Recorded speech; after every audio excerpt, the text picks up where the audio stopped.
You're entering the future-ready CNBC TV 18 EBIX Cash Studio.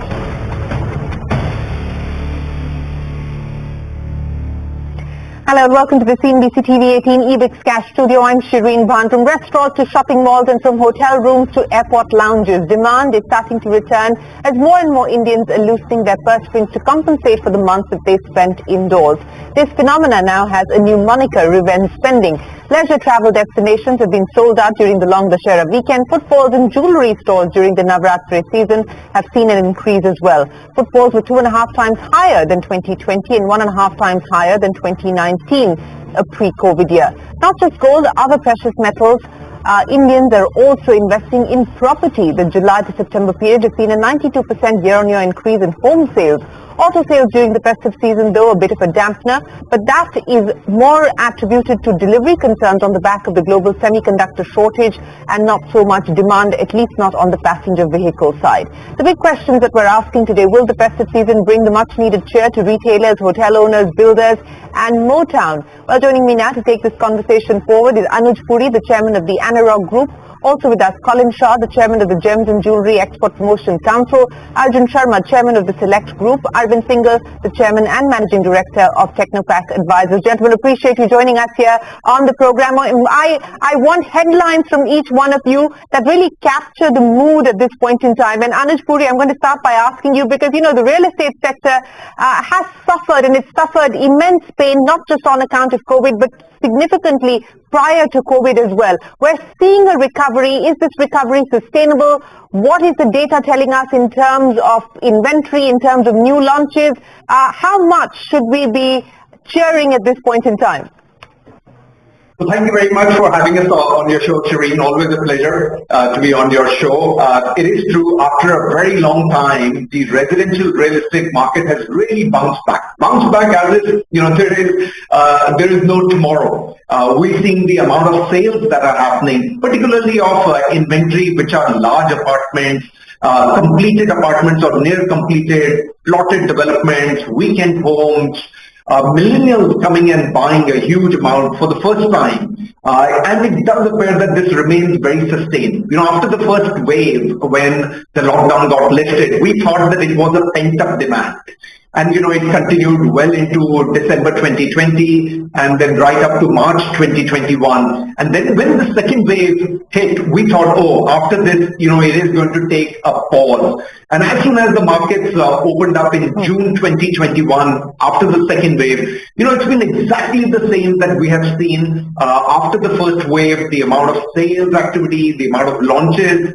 The only caveat that, Shireen, I'll put in this time, really two caveats that I'll put in this time, is one, the sales and activity on the launches is only of good quality developers, not the way that we had seen frenzy in 2005, 6 and 7. So my guess is there's a lot of consolidation taking place. And the second is, this time, fortunately, the developers are not hungry on increasing the price. They're saying we want more sales, we want more cash flow, we want to reduce our debt, we want the momentum of sales to continue. Not until the project has gone past the financial closure through sales that they're starting to increase the price, and that was very modest. I have not seen such thing before. Well, that's good news. So you're saying residential sales have now moved beyond that phase of pent-up demand, and this is sustainable recovery that we are seeing. But more importantly, the point that you made about the fact that there are good quality developers who are in the market with new launches, and that perhaps is a good caveat that you're putting on the table, Anuj, because we have seen what the excesses of the past have done with that unsold inventory across the National Capital Region. And still stuck, going nowhere. So perhaps, this is good news, not just for the real estate sector, but for the Indian consumer as well. And pricing stable is what you're telling us. Arvind, let me come to you now, and let's talk about, what's happening on the consumption side. And just about every data point at this point in time is suggesting that there is a recovery. Of course, there are some sectors where the sales continue to be muted in comparison to the expectations, but a broad-based recovery nevertheless. What's the highlight for you? The highlight for me, Shireen, is that no longer I think it's a question of trying to just be at the pre-COVID level. I think we will surpass in this quarter probably the best we have seen in any kind of a consumption over the last so many years, with a very, very strong momentum to continue over the coming quarters. I think the only laggard which I can think of has been two-wheeler sales so far, but I suspect that even that probably would be made up at least 2 quarters from now, as we start to see more job creation on the ground, as we start to see a little bit more money coming into rural markets. So even the two-wheeler segment will catch up. But just about every other segment, not only real estate like others talked about, just about every area of consumption, you look into durables, you look into consumer electronics, of course clothing and footwear, sector after sector after sector seeing a lot of positivity and a lot of actual spending on the ground. So I think also we will see a positive revision upwards of the Q3 GDP projections, and certainly we will end the full year, I think, much more strongly than most of the most optimistic projections for the year. Good news on consumption front overall. Good news on consumption. You're sounding like the finance minister. That is the finance minister's pitch as well, that we are going to do better than what the estimates are suggesting, Arvind. Arjun, the last time that you were on the program, you had given us a lot of confidence and hope. You talked about how footfalls at malls were strong and how people were opening their purse strings and spending money. Festive season is here. What are people spending their money on? Hi, Shireen. Thank you for having me here. I echo Anuj and Arvind's positivity. We are seeing that across organized retail in a sustainable manner. In fact, ever since the second opening of the malls, we were actually quite surprised at the bounce back. In fact, in the month of August alone, we saw that the pre-pandemic sales actually crossed 100% of the pre-COVID level. So that was really buoyant. And I think Diwali is here earlier. All segments are firing. The only segment that kind of is bothering us a lot is the cinemas, because one, I think there's no content, and two, I think people still haven't really got comfortable going to cinemas, and that's a concern because cinemas form a very important and integral part of organized retail. Now, when you look at organized retail, North India has done very well. Western region has been a bit slower because the lockdown has been quite severe there, and they're just beginning to open. So it's a mixed bag if you look at organized retail, but I think, as Arvind said, this quarter we should certainly go back to crossing the pre-pandemic levels across all categories.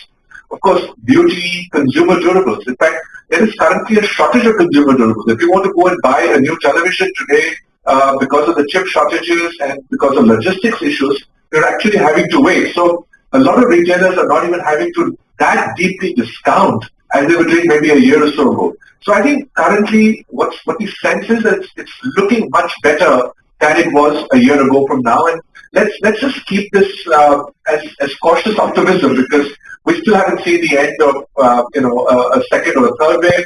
We just saw the fact that UK had a record number of cases 2 days ago. So I'm cautiously optimistic. Let's put it this way.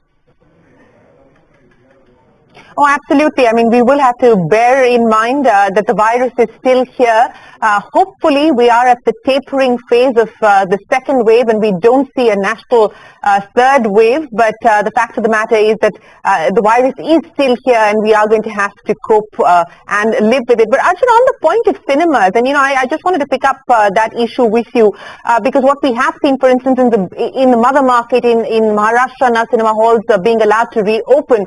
But you said that footfalls are still slower even in areas where cinema halls have been allowed to reopen. Is that largely just a COVID factor, or, OTT platforms? Have consumer habits now changed, especially because of the experience of the last 18 months?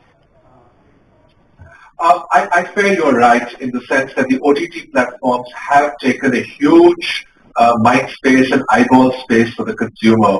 And that's a worry. So, but in fairness to the industry, there has also been no content. But for example, we've seen that early numbers show that in Dubai, when they opened the cinemas and content came in, they had some record numbers.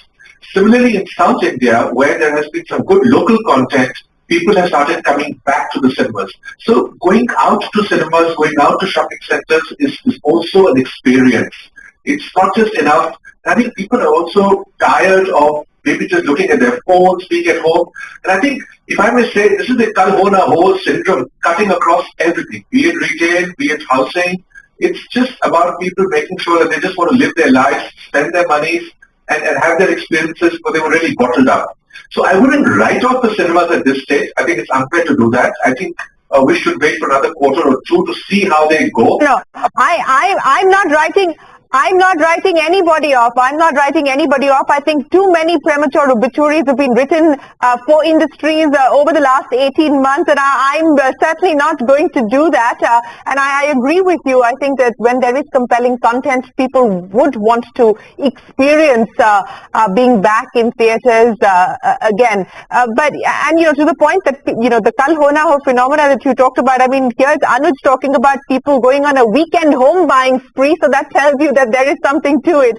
But Colin, let me come to you now. What's the mood like across the gems and jewellery business, both as far as the domestic market is concerned, but also more importantly on the export front? Thanks, Shirin. So further to what I guess Arjun said, and our industry is a classic example of Kal Ho Na Ho. And I guess many speakers on your channel and other channels did write off our industry, luxury, will be a V-shaped recovery. It'll take a long time after pandemic for gems and jewelry to recover. But I guess in spite of everything we heard, our industry bounced back very well. So if you look at just numbers, April to September, the gold imports are at 400 tons, which is higher than what it was in 2019. In terms of value, since the gold rate, as we all know, has gone up so much, nearly 50% in the last 18 months, it's a much higher number. So, and it's only because July, August, September was one of the strongest quarters at retail for most retailers across the country. And everyone, whether it's organized players or unorganized ones, are really feeling that the next 6 months are probably going to be their best ever. And we obviously got a little nudge even from the government when they made hallmarking mandatory. And since hallmarking became mandatory, there's a renewed, I would say, consumer confidence in this category. So all in all, so we have two segments, the two main segments, which is diamonds and gold jewelry. So gold jewelry is having a complete bull run in terms of pricing and in terms of consumption in India, whether it's organized retail, mall jewelers, independent jewelers, high street, online. You take every omni-channel and everyone's having a brilliant last quarter and talking for the next quarter. On the export front, so when we had our second lockdown, we were maybe on the export side a little fortunate. While India was closed, the whole world was open, and we were fortunate that we got a lot of support from even the government in terms of keeping exports open. So diamond prices have really gone up in the last 2 quarters, and on the diamond side, we've probably seen the best time in terms of demand, supply, and pricing in the last 5 years. So it's even better than pre-pandemic. America and China, our main two markets, are actually really consuming diamonds. And I don't know what the parallel for Kal Ho Na Ho is in Chinese, but they're going through a very similar phenomena over there. That they're buying diamonds. It continues to stay the ultimate gift of love. While with all due respect, Anuj, you can't get down on your knees and give a flag to somebody, but you do give a diamond even today. So in America and China and even in India, we are seeing consumption, to be honest, as an industry like we've never before in maybe the last 5 years. So all in all, excellent times. Everyone's very buoyant. And even the bankers, luckily, are back to lending to our industry. So it's all round looking good.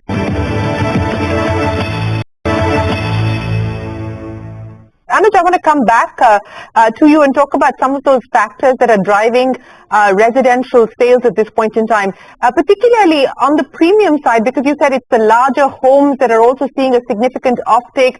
One would imagine as the world has moved to work from home, and maybe that idea of hybrid work, etc., is something that people are getting accustomed to or factoring in. Is that driving the move towards more premium, larger homes? And of course, this whole weekend home phenomena. And on the flip side, what are you seeing as far as commercial real estate is concerned? So Shireen, in our industry, we call it as YOLO. You only live once. And that's the impact that we are seeing on the residential, particularly when it's getting onto the premium and luxury homes. And on the luxury homes, we've seen a huge amount of uptake. That's perhaps because a lot of the people have made a ton of money on the stock market. Their respective companies have done exceptionally well. They were in perhaps older, smaller apartments with joint families. Newer apartments are now ready with immediate possession, and that's where we have seen a lot of demand in luxury, certainly in central and south Mumbai and as well as in Gurgaon. Where we have seen another uptake is really the salaried class employees who are in the tech companies, pharma companies, financial sector, where they have gone and upgraded, they've moved to a larger apartment, they've moved to a better quality society, they've moved where there are more open spaces, where there are more balconies. And the reason for that is maybe they've made more savings, maybe that the home loan rates are nearly at a 15-year low. The prices haven't increased by the developers, and these majority of the inventory was completed unsold inventory, and that's where we have seen the demand come up. One other phenomenon that we've seen, and we had not seen that earlier, is the millennial who was previously renting is now looking to buy. Now that may be because of the social security concern that he's being put on by either his spouse or her spouse, parents, boyfriend, girlfriend, wherever. We're seeing a lot of the late 20s, early 30s who traditionally used to rent are looking out to buy. Gentlemen, kal ho na ho, YOLO. By the end of this show, I'm certainly going to suffer from FOMO. I haven't bought a weekend home, any kind of luxury home, let alone a diamond or even a consumer appliance. But Arjun, let me come back to you. And what is the outlook now in terms of getting more tenants on as far as malls are concerned, in terms of expansion plans? Because a lot of that had been put on hold. There was a wait and watch approach. Are we starting to see plans being drawn up again? Yes, Shireen. Actually, I'm glad you asked this question. I was hoping to cover it in my first part. But I think the retailers were a bit nervous about investing in new stores. So we've seen a big bounce back from existing retailers and also new retailers wanting to come into India, looking for store frontages across good malls. So that's one side. The second side, which is also very important, is that a lot of the brands and retailers are also looking to upgrade their stores because they don't want to get left out. So they're putting capital to work, so which is very good sentiment. Colin, this is also a sector that employs a lot of people. Given the fact that you are seeing a pickup in domestic demand, and more importantly, you believe that the export engine is going to be firing on all cylinders, what's the expectation in terms of hiring for the industry? A very good question, Shireen. And believe it or not, the last quarter, we've had several rounds of discussion with our industry leaders because that is a challenge. Today, getting skilled manpower, whether it's in Surat, Jaipur or Mumbai, has become a complete challenge, and attrition in our industry generally is at all-time high. So we are very actively looking at this. The good thing is our industry is that we employ a lot of non-agrarian labor, and they're not typically engineers, doctors, or very qualified people that you need for the other sectors. So the people are available, but it's a challenge in upskilling them in a quick manner to keep up with the demand that all of us are seeing today. So it will be a challenge, and we continue to see this as a challenge for the next 2 quarters till we're able to train enough manpower or woman power, whatever we need today for this industry. Because we are very labor-intensive. Why is the industry seeing such high attrition? No, exactly why I asked the question. You are labor-intensive. Why are you seeing such high attrition at this point in time as an industry? I mean, we're seeing that phenomena across the tech industry, but that's because a lot of people are opting to move to the startup world and so on and so forth. Why are you seeing such high attrition on the gems and jewellery side? See, I'll tell you, we're seeing a high attrition because of a lot of movement happening within the industry. See, our industry typically, if you're a diamond cutter or you're a setter or you're a craftsman who can make a fancy piece of handmade necklaces, you can't be employed in another industry. But today in our industry, what has happened is that nobody has seen this kind of unprecedented demand maybe in the last 5-10 years. Now that it's happened, it's a little bit of race between, I would say, all the large players and the medium-sized players on scaling up their manufacturing or retail. And as we are seeing that, we're just seeing a very massive attrition. And to be honest, while we have the council hat on and as a manufacturer, it's great for the workers because finally maybe they're getting what was due to them.